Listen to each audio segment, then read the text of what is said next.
요한 1서와 마찬가지로 요한 2서에서도 우리라는 단어를 참 많이 사용합니다. 오늘 우리가 읽은 요한 2서 1장 2절에서부터 우리라는 말씀을 많이 반복해서 사용하십니다. 우리라는 이 말씀은 공동체성을 강조한 말씀이라고 볼 수 있습니다. 하나님께서 사람을 공동체적 존재로 지으셨습니다. 이 세상 모든 만물이 복합체입니다. 곧 피조세계의 모든 존재의 속성도 공동체적 속성을 갖고 있다는 것을 의미합니다. 우리는 가장 기본적인 공동체, 부부 공동체에서부터 태어나서 공동체에서 삽니다. 우리의 삶은 공동체에서 공동체로 옮겨 다니며 그 공동체에 속하여 누리고 서로 영향을 끼치며 살다가 영원한 완벽한 공동체, 흠과 티가 없는 공동체, 하나님 나라의 공동체에 들어가게 됩니다. 그래서 공동체를 귀히 여겨야 되고 건강한 공동체성을 가져야 합니다. 오늘 본문에 우리라는 단어뿐만 아니라 장로, 부녀, 자매, 그런 공동체에 속한 그 멤버들의 칭호를 많이 사용합니다. 특별히 요한 1서에서는 세상과 구별된 공동체, 적그리스도의 공격을 늘 받고 사는 공동체, 이 두 가지 구별된 공동체를 강조했다면 요한 2서에서는 적그리스도의 공동체, 적그리스도로부터 공격을 받는 공동체, 적그리스도와 구별된 공동체, 믿음의 공동체를 강조합니다. 특별히 편지를 쓰는, 말씀을 증거하는 사도 요한 자신을 사도라 하지 않고 장로라 이렇게 부름으로써 자기도 공동체의 한 일원이라 하는 것을 강조하고 있습니다. 사도 바울은 로마서 1장 1절 같은 데 보시면은 예수 그리스도의 종 나 사도 바울은, 사도라는 말씀을 강조해요. 사도는 보냄을 받은 자, 하나님의 대리자, 뭐 이런 의미를 갖고 있어요. 그러니까 상당히 권위가 있는 그런 칭호라고 볼 수가 있죠. 왜 그랬을까요? 사람들 중에는 사도 바울의 사도성을 부인하는 사람들도 있었기 때문입니다. 그래서 자꾸 사도라는 것을 인사의 첫머리부터 강조한 것입니다. 하나님 말씀이 사도라는 칭호 안에서 더 분명하게 교회에 전달될 수 있었기 때문이죠. 사도 바울이 자신의 권위를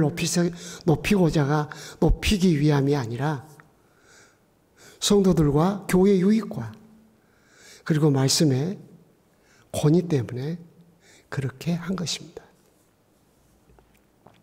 그런데 요한 2서에서는 사도임에도 불구하고 자기를 장로라고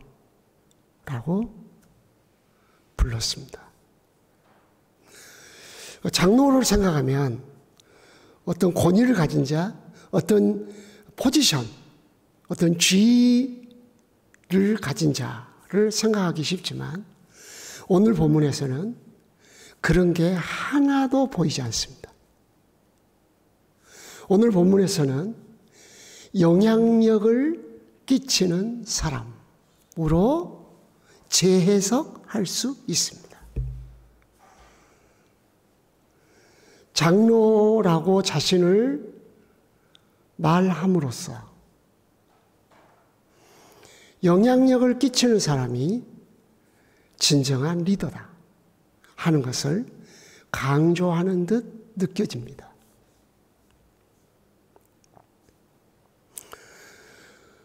우리는 공동체에서 태어나서 공동체에서 살다가 공동체에서 죽고 공동체로 간다고 그랬어요. 그래서 우리는 공동체성이 굉장히 중요하다는 것을 알아야 됩니다. 실력도 있고 훌륭한 면이 많은데 공동체성이 떨어지면 어디를 가나 아픔을 당하고 아픔을 줍니다. 어렸을 때부터 공동체성을 잘 키워줘야 합니다. 가장 건강한 공동체성은 영향력입니다. 우리는 영향을 끼치고 영향을 받으며 삽니다. 오늘 이 사도 요한이 자기를 장로라고 하면서 말씀을 증거한 내용들을 볼 때 우리가 가지고 있어야 할 공동체성이 어떤 것인지를 배울 수가 있습니다. 1절에 뭐라고 그랬냐면은 편지하노니라고 했고 그 다음에 13절 마지막 절에서는 문안하느니라 라고 하셨어요. 물론 지금 1절과 13절 짧은 성경이지만 성령께서는 뒤죽박죽 말씀을 나누지 않고 의도를 가지고 말씀 단어를 배치해 놓으셨습니다. 예국어, 영어라든가 또 다른 특별히 헬라어, 히브리어 같은 경우에는 구조가 굉장히 중요합니다. 그 단어가 어디에 오느냐에 따라서 그 단어의 의미가 달라지는 경우도 많습니다. 그래서 요한 2서의 처음과 마지막에 썼던 단어는 알파와 오메가, 예수님이듯이 어떤 것을 강조하기 위함이라는 걸 기억하셔야 합니다. 택하심이라는 단어도 지금 1절에도 쓰고 13절에도 사용했죠. 오늘 아침에는 택하심이라는 단어는 내일 아침으로 미루도록 하겠습니다. 편지한다. 이것은 지금 하나님의 말씀을 먼 거리에 떨어져 있는 성도들에게 증거할 수가 없으니까 글로 써서 설교 대신 보냈다는 뜻입니다. 이 말은 말씀을 나누는 사람이다. 그 뜻입니다. 문화는 헬라어적 표현으로는 그 사람을 수용하다, 받아들이다, 용납하다, 귀히 여기다, 환영하다, 그런 여러 가지 다양한 뜻을 갖고 있습니다. 그러니까 리더는 영향을 끼치는 사람이고 영향을 끼치는 사람이 사실은 직분과 관계없이 리더의 자격을 갖고 있는 사람이고 리더 역할을 하고 있는 사람이다 라는 의미를 배울 수가 있어요. 사도 요한은 큰 소리를 치지 않습니다. 사도 요한은 자기의 권세를 부리지도 않습니다. 그러나 성도들에게 굉장한 영향을 끼칩니다. 은혜를 받게 합니다. 서로 용납하게 만듭니다. 말씀을 나누는 공동체, 은혜를 나누는 공동체. 오늘 성경 암송한 거 무슨 성경 구절 암송했어요? 오늘 성경 어디 읽었어요? 한번 저에게 소개도 해줘 봐요. 나는 오늘 이 찬송에 은혜 받았어요. 이 말씀에 은혜 받았어요. 하고 말씀을 나누는 공동체. 말씀은 예수님이십니다. 모든 말씀은 예수님을 지향하고 모든 말씀은 예수님에게서 나왔습니다. 그리고 예수님 자신이 말씀이십니다. 그러므로 우리는 예수 믿는 사람은 예수님이 주신 말씀을 서로 나눠야 합니다. 예수님이 이렇게 말씀하셨어. 예수님의 말씀은 이래.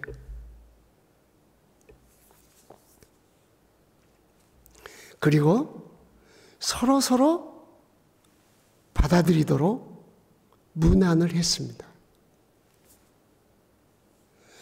여기 13절을 보시면 택하심을 받은 너의 자매의 자녀들이 내게 문안하느니라.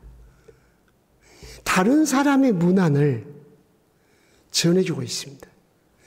굉장한 영향력이 있는 태도입니다. 내가 문안하는 것만이 아니라 김 집사님이 이 집사님에 대해서 칭찬을 많이 하시던데요. 하고 다른 사람이 했던 말을 전달해 주는 겁니다. 우리가 자녀들이 여러 명 있는데 그 중에서 한 자녀를 데리고 다른 사람을 만나러 가가지고 우리 자녀들이나 가족들에 대해서 안부를 물을 때 말하는 것을 조심해야 합니다. 그 아이가 우리 엄마가 우리 형제들에 대해서 하는 말을 유심히 듣습니다. 내 친정어머니 할머니하고 대화를 합니다. 어머니하고. 우리 둘째 때문에 살만 나요. 힘들다가도요, 우리 첫째를 생각하면 웃음이 나와요. 우리 막내는 어떤데요? 하나님이 주신 보배예요. 할머니가 잘했다. 네 복을 받았구나. 바로 이것이 다른 사람의 문안을 전달하는 방식이에요. 우리는 다른 사람 흉을 안 보거나 다른 사람 비판을 안 하는 것으로 만족하면 안 됩니다. 거기서 한 걸음 더 나아가서 다른 사람이 잘못된 말도 많이 했겠지만 다른 사람이 또 좋은 말을 한 것도 분명히 있습니다. 그것을 전달하는 겁니다. 그래서 공동체가 서로 결속하도록 영향을 끼칩니다. 오늘 아침의 기도 제목입니다. 하나님, 공동체, 저가 속한 공동체가 건강한 공동체가 되게 해주세요. 우리 자녀들이, 우리 구역 식구들이 나에게서 좋은 공동체성을 영향을 받게 해주세요. 그렇게 기도하시고요. 무엇보다 특별히 말씀을 나누는 공동체. 저는 아내와 함께, 그리고 딸은 결혼해서 떠나갔지만 있을 때부터 계속해서 함께 한 것이 있습니다. 매일 성경을 같이 읽고 기도한다는 겁니다. 설교를 하거나 예배를 드린다고 하는 것을 생각하면 좀 힘든 부분이 있어요. 그래서 매일매일 같이 성경을 6장을 읽습니다. 5장은 창세기부터 계시록까지 계속 통독을 해가서 진행을 하고, 한 장은 잠언을 읽습니다. 오늘이 13일이라면 오늘은 잠언 13장을 아내랑 함께 교독을 할 겁니다. 그리고 기도 부탁을 받았거나 우리 가정에 필요한 기도 내용을 갖고 같이 기도를 합니다. 그것이 저의 삶의 절대적 일부분이 되어 있습니다. 말씀을 나누는 것만큼 너와 나와의 관계가 일치성을 갖고 연합하고 통일성을 갖는 것, 이것보다 더 훌륭한 게 없습니다. 우리는 예수 중심한 공동체야, 우리는 말씀 중심한 공동체야 하는 것을 명확하게 세우는 겁니다. 그래서 사도 요한 장로는 너희에게 편지한다, 말씀을 나눈다, 그 뜻이에요. 이걸 서두에 한 거예요. 말씀을 나누셔야 돼요. 네, 맛있는 것 못 먹어도 괜찮아요. 헐벗어도 괜찮아요. 그러나 가장 중요한 것은 말씀을 나누는 공동체가 되는 것이에요. 또 하나의 기도 제목, 서로 좋은 소식을 전하는 그런 공동체성을 가지셔야 돼요. 그것을 위해서 기도하십시오. 이거 습관 바꾸는 것이 쉽지 않아요.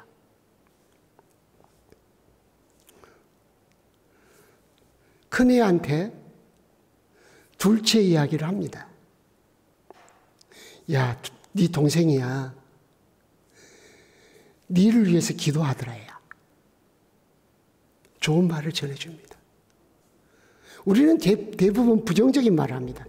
야, 너 그 동생이 니 때문에 상처 크게 받았어야? 그런 말을 전해줍니다. 그게 관계에 어떤 영향을 미칠까요? 아무 영향을 미치지 못해요. 긍정적 영향을 미치지 못해요. 그 말이. 생각을 해보세요. 네 동생이 너 때문에 상처를 많이 받았어야? 그래서 무슨 영향을 미쳤나요? 부정적인 영향을 미친 거예요. 긍정적인 영향을 미치지 않았어요. 물론 엄마는 너 동생한테 잘해 라는 뉘앙스로 말을 했어요.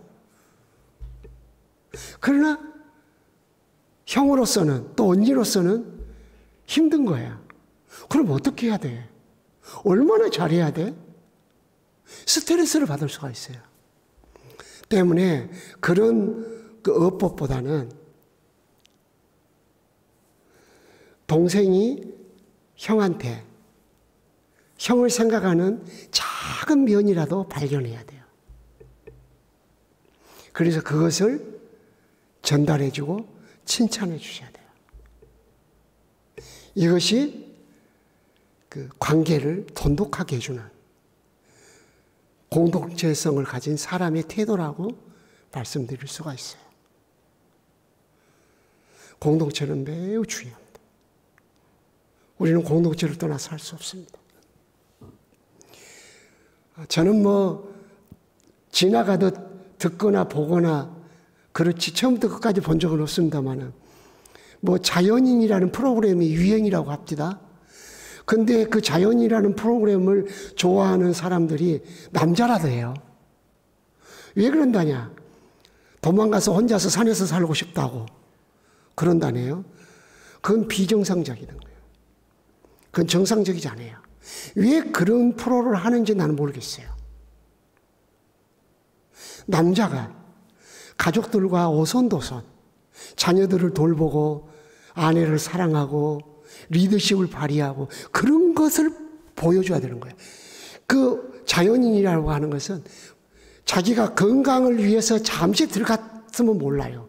그러나 그것은 사회성에 있어서는 마이너스예요. 좋지 않는 거예요. 하나님은 절대적으로 사람과 사람이 부딪히며 살도록 공동체적 존재로 만드셨기 때문이에요. 하나님을 대적하고 살 수 없어요. 하나님 만든 자연 속에서 하나님을 대적하고 살아가고 있어요. 건강 때문에 들어갔다면 좋아지면 속히 나와서 가족에게 돌아가야 돼요. 우리 공동체, 가정 공동체, 교회 공동체, 직장 공동체. 오늘 아침에 기도하되 은혜를 나누는 공동체, 서로 무난하고 서로 수용하는 결속이 탄탄한 공동체를 위해서 기도하는 아침이 되었으면 합니다. 제가 기도하겠습니다. 하나님 아버지, 월요일 아침에 요한 2서를 통해서 공동체성에 대해서 생각하게 하신 것을 감사합니다. 가족 공동체를 주신 것 감사합니다. 교회 공동체를 주신 것 감사합니다. 구역 공동체를 주신 것 감사합니다. 국가 공동체를 주신 것도 감사합니다. 속히 통일 한국 공동체도 주시옵소서. 아버지, 날씨가 쌀쌀해졌는데 서북교회 성도들 강건케 하여 주옵소서. 무엇보다 마음이 건강하도록 은혜를 주옵소서. 영원히 여호와를 앙망하고 기도하고 찬송함으로써 영이 강한 그리스도인들이 되어지게 하옵소서. 상을 당한 가정에 은혜를 주시고 오늘 상을 치를 때 성령이 함께하사 전도하는 기회가 되어지며 하늘의 소망을 두는 시간이 되어지게 하옵소서. 담임 목사님 선교지 방문을 위하여 오늘 출국하실 텐데 성령께서 동행하시고 인도해 주시고 담임 목사님이 계시지 않는 동안 성령님이 더 각별하게 교회를 살펴봐 주시옵소서. 사택을 관리하시고 사모님과 새 아이들을 살피시고 성도들의 일상적인 삶 속에 어려운 소식 들려오지 않도록 평강을 주시옵소서. 이 시간에 기도할 때 성령님 우리 기도를 이끌어 주옵소서. 아버지 앞에 나가 은혜를 경험하고 평안함을 가지고 주님이 나를 돕는 자시요 내 인생을 이끄신 자요 내 사업터와 직장에서 복을 주신 자임을 확신하며 나아가게 하옵소서.